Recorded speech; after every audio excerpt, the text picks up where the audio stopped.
Hey guys, what's up? Welcome back to another program here on Legally Speaking. I hope that you guys are doing well.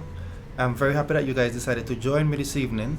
And I want to take this time to wish you guys a very happy Independence. We'll be celebrating Independence Day tomorrow. I prefer my holidays to fall on a Monday or a Friday. These middle of the week holidays are always kind of awkward, but I know we're all tired, and I'm sure that you guys will really appreciate the day off tomorrow, especially our frontline workers, our teachers, our doctors, our nurses, our policemen. For the last year or so, you guys have been working, very long hours, going over and beyond to keep St. Vincent and Grenadines safe. And so, special shout out to you guys and to everybody. It's been a long year, from the volcano erupting, COVID spikes, dengue fever outbreak, you name it, we've had it. And so, as we go forward and we spend time to rest and reflect, I know that we can find comfort and courage in the words of our national anthem. Whatever the future brings, our faith will see us through. I just want to thank my sponsor, Be Well Pharmacy, who has been sponsoring these videos. I want to wish you guys happy Independence as well. And I hope that you guys enjoyed this video, and happy Independence.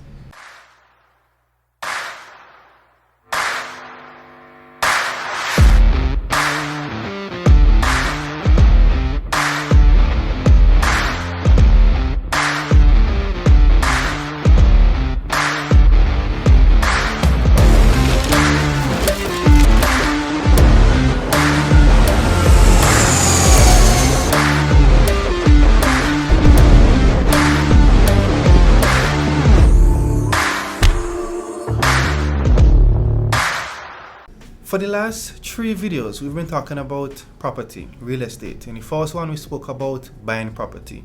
What things you should keep in mind when you're buying property here in St. Vincent and Grenadines. Then we followed that up with doing a video for people who are selling property. And then we touched on how to get a deed for those of you who don't have a deed. And in my video on buying property and my video on selling property, I mentioned how important having a title deed is, and so I thought it was necessary for me to explain how you go about getting a deed if you don't already have one. And so in this video, which is the last video in this 4-part series on property, real property, I'm going to be touching very briefly on the topic of mortgages. Now, in the next 4 videos that we're going to be doing, we're going to be looking at inheritance, right? We're almost at Christmas time. Everybody knows that families oftentimes get into disagreements over barrels, and the other thing that we usually get ourselves in problems with is inheritance, what we would ordinarily call dead left. And there's a reason for that, because when stuff comes in a barrel or inheritance, it's free stuff, and we like free stuff. And just like now we're having sales 50% off, 25% off, we like discounts, we like free stuff, and barrel is free stuff. Inheritance, free stuff. It's probably the fastest way to get rich, inheritance. And so you want to talk about that, what you need to do to ensure that those you leave behind are in the best position possible. And if you are dependent on somebody, what conversations you need to have with them to ensure that if they pass on, how you would be able to continue after they have left and be in a good financial standing. So if you want to learn more about inheritance, you might want to tune into the next 4 videos. We're going to walk you through some of those important things. So for today's video, we're talking about mortgages. Just very briefly, if I were to ask you to define a mortgage, most people would define a mortgage as a loan. So essentially, you go to a bank or credit union and you borrow money, and when you borrow that money, you put up some sort of security for that loan. And that security is usually real estate, land, a home, etc. And the important thing is, when you put up that security, you have a responsibility to repay the money that you borrowed. And if you fail to repay the money that you borrowed, well, the financial institution has the right to sell that property to recover the money they loaned to you. And if you were to ask me to define a mortgage, I would define it in that context. It's really a property transfer. So you have land or you have a house When you sign a mortgage deed, you are essentially transferring ownership from yourself to the bank or the credit union. And so if you are living in a mortgaged house, technically speaking, it's not really your house, it's the bank's house. And so, what are some of the things that you want to keep in mind when you are dealing with mortgages? Now, from the outset, as I have said before, and as I always say, get legal advice. When you are going to sign a mortgage deed, ensure that what is recorded in that mortgage accurately reflects what you discussed with the financial institution's representative. And so you went in, you had discussions, you negotiated the interest rate, you try to keep your loan amount as low as possible. That's very important. And there might be other things in that mortgage, and you want to ensure that what is written there accurately reflects what you discussed and what you agreed upon. So get a lawyer, get legal advice. And of course, you might also want to consider getting the advice of a financial advisor to ensure that what you are getting into is going to work out in your interest in the long run. Because in this day and age, especially when times are so hard and getting harder every year, you don't want to be in the habit of borrowing money all over the place, here, there, and everywhere, especially for stupid reasons. And so if you're going to borrow money, and I advise people, if you can avoid borrowing money altogether, then by all means do that. But if you must borrow, you want to keep the amount of money that you are borrowing at a minimum and negotiate a low interest rate and ensure that what you are borrowing the money for is an asset, something that can put money in your pocket and not just take money out of your pocket. Right? But I'm going to leave that to the experts. You contact your financial advisor and somebody who is probably more knowledgeable in this area than I am, and get their advice before you sign on to a mortgage. And so that's from the outset. That's you going in, ensuring that you get proper advice from the experts before you sign on to a mortgage. Once you've done that though, people would usually come to a lawyer as far as mortgages are concerned when something goes wrong. Most times there has been a change of circumstances and you are no longer able to meet your monthly mortgage commitment. So you have a certain amount of money that you have to pay every month. Circumstances have changed and you are no longer able to meet that commitment. Now the bank, the credit union is making an effort to get you out of the house and sell the property to recover the money that they loaned to you. That's when people usually come to see a lawyer.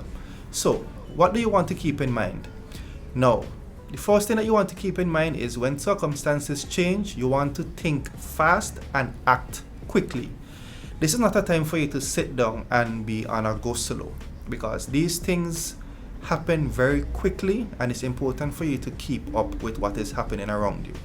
And so if you know that you're about to lose your job and you anticipate that you have a mortgage to pay and you might not be able to pay it, you want to act quickly. You want to get proactive about seeking another job or finding another source of income. Maybe you're going to start a side business or start a main business.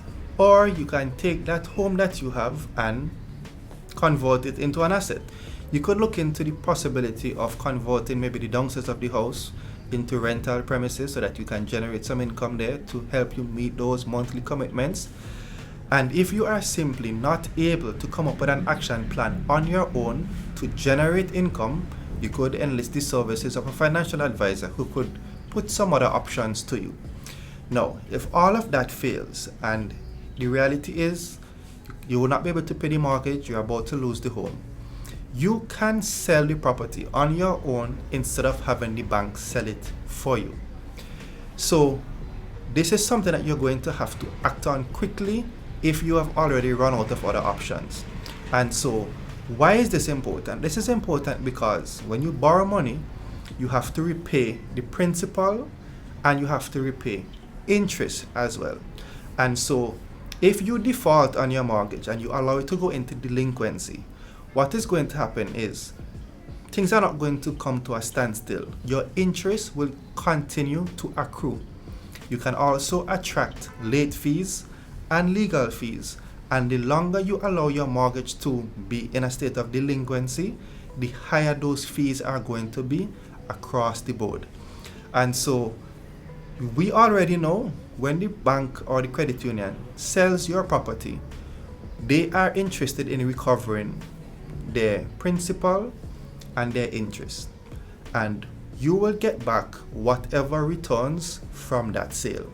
And so it stands to reason that the higher the interest, the higher the late fees and the legal fees, is the less money you are going to get back, less money that you are going to have in your hand to start over.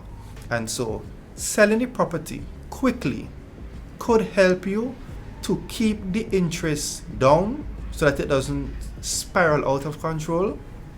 And the benefit also of selling that property on your own is that you will obviously ensure that you get market value or close to market value, get the best possible price that you can get on the open market. And there is no doubt that you would do the best that you can do to ensure you get maximum return after your mortgage has been cleared off.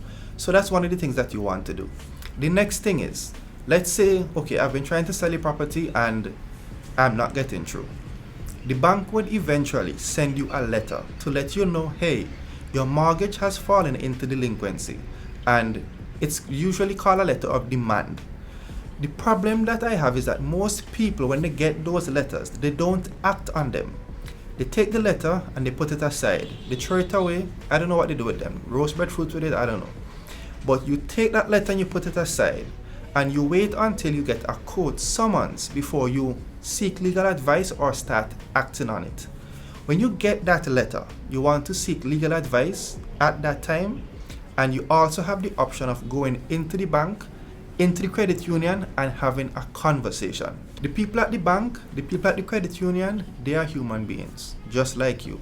They understand the realities of life, and that sometimes circumstances change, and they are not always disposed to selling you out as quickly as possible. They might understand, and they might be able to sit down with you, look at the options, and give you advice as well. And so when you get that letter, make an appointment, go in, sit down with somebody, have a conversation, and it's usually best before you go in for you to sit down and come up with an action plan. So when you go in, you can say to them, look, this is where I am, and this is the plan that I have to generate income so that I can clear my arrears, regularize my loan, and get back on track with my mortgage payments. You can do that, and you can put forward a solid proposal. You might be in a good place to strike an agreement and have them give you some time and extend some leniency to you. So that's what you want to keep in mind. And beyond that, seeking legal advice is also important, because quite apart from the very basics of lending money and having an obligation to repay that money and the interest, there is a legal procedure that banks and credit unions must follow if they are to get a court order for vacant possession, as well as a judgment for the debt that exists under the mortgage. You might not be familiar with that process, but your lawyer is, and he or she will ensure that the bank or the credit union has closely followed that procedure. And so, if that procedure is not followed as outlined in the law, they can prevent the bank from getting an order for vacant possession, which would ultimately give you more time in the property or even assist you in escaping a judgment for the debt. So these are just some things to keep in mind, and if you find yourself in those unfortunate circumstances, all is not lost, and I will always advise you to seek advice and see how best you can navigate yourself out of a tricky situation. And so I hope that these first 4 videos were of some use to you, that you learned something that is beneficial, and I look forward to the next 4 videos when we'll be talking about inheritance, wills, and deeds of gift, and we will go through some of those important things for you to keep in mind as far as estate planning and inheritance is concerned. So that's been it. Thank you guys very much for watching, and I look forward to seeing you next week when we'll start that next 4-part series. And once again, happy Independence St. Vincent and the Grenadines, and I hope that you do enjoy, whether you are here in St. Vincent or you're overseas in the diaspora, do enjoy our Independence Day tomorrow. And I look forward to seeing you guys next week.